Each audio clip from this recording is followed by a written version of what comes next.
Hi అండి, అందరూ ఎలా ఉన్నారు? నేనైతే చాలా బాగున్నానండి. మీరు కూడా బాగున్నారని అయితే మనస్ఫూర్తిగా కోరుకుంటున్నాను. ఈరోజు వీడియో ఏంటంటే 3 ఇయర్స్ బ్యాక్ అయితే అమ్మ అయితే నా కోసం ఒక మొక్క అయితే మొక్కిందండి. వాడైతే నేను త్వరగా లేచి తొందరగా పూజ అయితే చేసేసుకుని దానికి కావాల్సిన ఏర్పాట్లు అయితే చేసుకున్నానండి. 3 ఇయర్స్ బ్యాక్ మొక్కను ఎందుకన్నానంటే 3 ఇయర్స్ బ్యాక్ నాకైతే ఒక హెల్త్ ఇష్యూ వచ్చిందండి. సో ఆ ప్రాబ్లం వల్ల నాకు ఏదైనా అవుతుందేమో అని చెప్పి ఆల్రెడీ పిల్లలు తండ్రి లేరు, తల్లి కూడా ఏమన్నా అయితే పిల్లలు ఏమైపోతారో అని చెప్పి అమ్మ బెంగ పెట్టుకుని భయపడి ఆ మొక్క అయితే మొక్కుకుంది. కానీ మొక్కినప్పటి నుంచి ఆ మొక్కు తీర్చడానికి అయితే అవకాశం అయితే ఇప్పటివరకు రాలేదు. సో ఇన్నాళ్ళకైతే ఆ మొక్కు తీర్చుకోమని చెప్పి అయితే అమ్మ పట్టుపట్టి అయితే నన్ను వెళ్ళమని చెప్పి అయితే చెప్పింది. సో ఆ మొక్క కోసమే నేనైతే రెడీ అయ్యాను. వాళ్ళు తొందరగా లేచి పూజ అయితే చేసేసుకున్నాను. అలాగే కొంచెం పరవన్నం అయితే ప్రసాదంగా అయితే చేశానండి అక్కడ దేవుడికి పెట్టడానికి. అలాగే అక్కడ అమ్మవారికి అయితే చాలా మహత్యం అయితే ఉంది.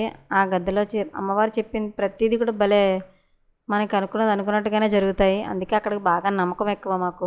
నేను ఒక్కదాన్నే వెళ్ళడం ఎందుకు, అక్కని సాయం తీసుకెళ్దామని చెప్పి అక్కకైతే ఫోన్ చేశాను. అక్క అయితే నేను కూడా వస్తాను, నేను ఒకసారి అడగాలి అని చెప్పైతే తను కూడా అంది.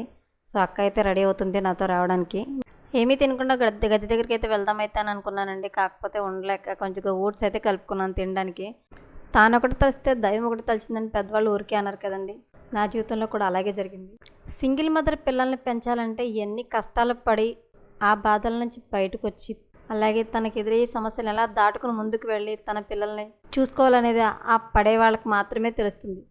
అందరాడి పిల్లల్లాగా నేను చాలా కలలు కన్నానండి. కాకపోతే పెళ్లి తర్వాత నా లైఫ్ పూర్తిగా మారిపోయింది.